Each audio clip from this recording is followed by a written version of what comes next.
e vai falar desse assunto. A violência real atingiu o policial Walter Calisto. Ele foi baleado e ficou paraplégico, mas já descobriu uma nova forma de viver. Hoje ele é atleta paraolímpico de tiro esportivo e já ganhou até prêmio internacional.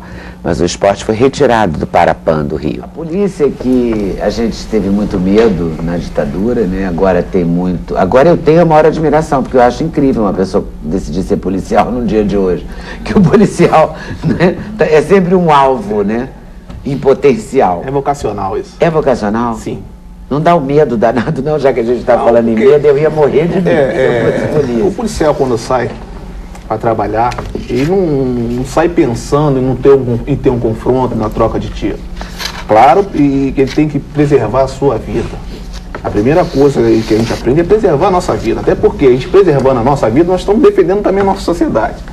Entendeu? Então, se o policial ficar atrelado a esse medo, não se tem policiamento, né, nas ruas, nas cidades, né? Porque aí o homem vai se sentir acuado também pela violência que está acontecendo e vai deixar de trabalhar e de produzir na forma que tem que ser feito.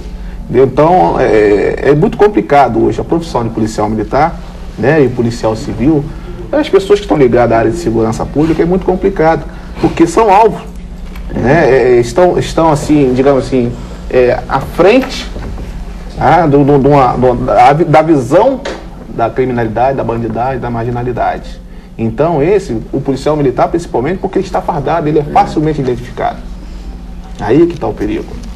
Nós temos visto aí mortes de companheiros, né, que está simplesmente parado no ponto base, fazendo o policiamento dele, e ele é surpreendido e assassinado. Então, isso faz parte também, uma preocupação muito grande da nossa corporação. Você é presidente da Associação de Reabilitação da PM? Sim. E há muitos PMs precisando de reabilitação? Eu posso dizer que, eu costumo dizer que, infelizmente ou felizmente, né, nós não temos muito caso de policiais na cadeira de rodas.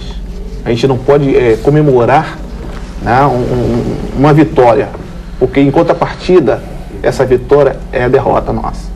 Porque diminuiu o número de policiais na cadeira de rodas, mas aumentou o número de mortos. Porque a letalidade das armas são muito maiores. Então, quer dizer, um tiro de fuzil traz aí, além de ser coisas irreversíveis, né, e muitas vezes quando acontece, é a morte. Você então, levou um tiro? Eu levei 2 tiros. Né, eu estava me dirigindo ao serviço, dentro de uma condução, né, e 8 elementos anunciaram um assalto. Dentro do ônibus? Dentro do ônibus, né? Era um sábado. 8 elementos.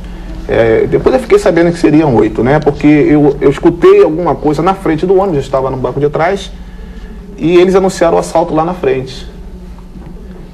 Eu sentei no meio de 3, no último banco. Né? Exatamente, eu sentei no meio de 3, mas tinha dois também de pé. Você não estava fardado? Não, um antes do cobrador, antes da roleta e outro depois da roleta. Então ali, onde eu estava, era somente eu e o cobrador e mais 5 elementos, né?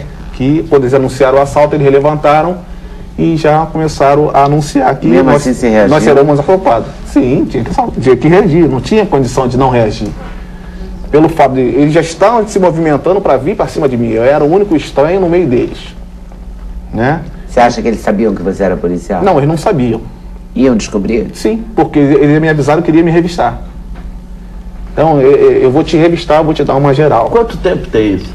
Tem 12 anos. 12 anos? 12 anos. Eu acho que naquele tempo, polícia, você, por exemplo, como polícia, você tinha que reagir. Eu acho que em qualquer momento, na ação do policial, até para preservar a vida, ele tem que reagir. É uma oportunidade que ele tem. Porque o que nós temos visto, quando o marginal identifica como policial, ele executa. Então você não tem chance nenhuma. A reação te dá uma chance.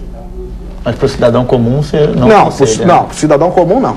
Cidadão comum não, entrega o que tem que entregar, acabou. Se policia com relação às suas atitudes, né, os gestos, né, bruscos, tem que ser dessa forma. Mas como policial, ele não tem alternativa. Ele não pode chegar simplesmente e entregar. Porque a partir do momento que eles avisam, eu vou te revistar, vou te dar uma geral, eu estou carregando uma arma, eu estou carregando a minha carteira, que eu estou indo para o serviço, eu tenho que estar munido do meu equipamento. Você tem que carregar até a roupa quando você vai para o serviço? Sim.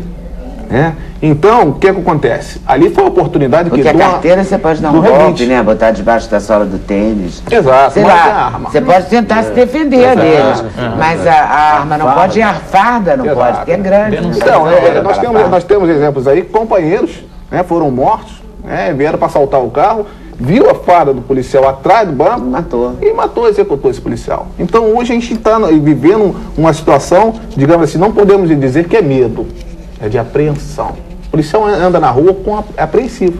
Você ficou muito tempo no hospital, Walter? Olha, eu fiquei 45 dias, né, porque... E a bala foi aonde? Uma bala pegou na altura de T12L1, né, na minha vértebra, na coluna vertebral, e a outra ficou atrás do pulmão, no músculo atrás do pulmão. A da coluna eu fiz uma cirurgia e retirei, né, para poder vir acompanhando os estudos através da célula-tronco, para ver que se a gente tem alguma oportunidade, né. Mas atrás do pulmão não tem problema, porque ela está no músculo, né, então não vai interferir. Tá lá, vai ficar lá, entendeu? Então, eles anunciaram o assalto e eu reagi. Feriu algum? Um foi ferido mortalmente, né, porque eu estava na minha direita, eu tinha que tentar fazer alguma ação para me defender. Né? Tinha um na minha direita, dois na esquerda. Na direita não tinha passagem para lugar nenhum mais. Então eu tinha que pegar ele. Era ele. Eu tinha que pegar ele. Então eu fui, já atingi esse homem, ele me abraçou no pescoço, né? E o peso do corpo dele, depois que ele tinha sido atingido, eu tombei também. E o da esquerda só descarregando. E a minha sorte... E eles deixaram o ônibus logo para você poder ser socorrido? A minha sorte é que, eu costumo até brincar com isso, que hoje a gente tem que brincar com isso, na situação que nós já vivenciamos. A minha sorte é que o rapaz aqui, devido à adrenalina, né, o que estava me atirando, descarregou a arma em cima de mim e ele só me acertou 2 tiros. Porque a adrenalina faz com que a gente, a menos de 1 metro, erre um tiro. Loucura. Entendeu? Então... Ainda bem. Ainda bem. Aí... ele está descarregando o tiro, ainda dei mais um tiro nesse que estava pendurado no meu pescoço, no da direita, né? Que a minha intenção era me escudar nele, era atingir e colocar na minha frente. Mas só que quando eu atingi, ele pulou no meu pescoço. Então já me tirou a minha mobilidade. Eram jovens ou eram mais velhos? Todos jovens, entendeu? Então, de menor? Aí eu não tenho uma certeza, né? Então eu fui atingido, senti que a minha perna paralisou. Por sorte minha, eu continuei de pé. Mesmo sabendo, mesmo que paralisando, né, os meus membros inferiores. Você não sentia a perna? Não. Parecia que tinha arrancado os meus membros inferiores do meu tronco. Uma pancada forte quando bateu na medula. Tá? Mas eu continuei de pé, naquela adrenalina e trocando tiro. Aí os elementos foram correndo. Entendeu? E aí, mais à frente, o pessoal, todos saltaram do ônibus. E eu falei com o motorista para que me levasse para o hospital, porque eu era policial. Você ficou lúcido o tempo todo? Sim, não. Depois disso. 2 balas. Uma perfurou, né, pulmão, né? E tá aí a outra que atingiu a medula também perfurou o diafragma, né? Então, na verdade, eu não, nesse momento, eu não conseguia respirar, né? Não tinha.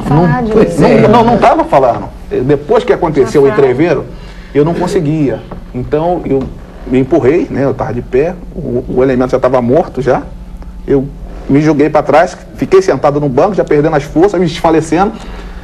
E as vistas começaram a ficar turvas e a fechar. Então, ali seria para mim, né? Se eu fechasse os olhos, seria a morte, digamos assim. Mas, graças a Deus, eu tive uma presença de espírito muito grande, né? Que eu tinha preocupação com a minha vida. E mentalmente eu pedindo a Deus que me mantivesse vivo, né? Então rezei um Pai Nosso, uma Ave Maria, rápido, mentalmente, né? E afirmando que eu queria viver. A força da nossa fé é importante nesses momentos, né? Eu queria viver. Meu Deus, me ajuda. Eu sou trabalhador, sou guerreiro, me ajuda. E depois que eu rezei, interessante, né, Leda, que parecia que eu tomei um soco no peito e voltei a respirar. Aquele momento para mim foi o meu momento, foi o meu milagre, né?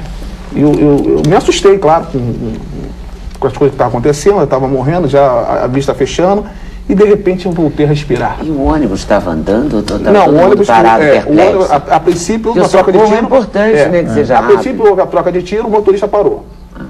Aí todo mundo se evadiu do ônibus e ficou eu somente lá atrás, e os elementos também fugiram, né? E eu ainda fiquei atento para ver que se eles voltariam, né? Ainda remuniciei a minha arma de novo.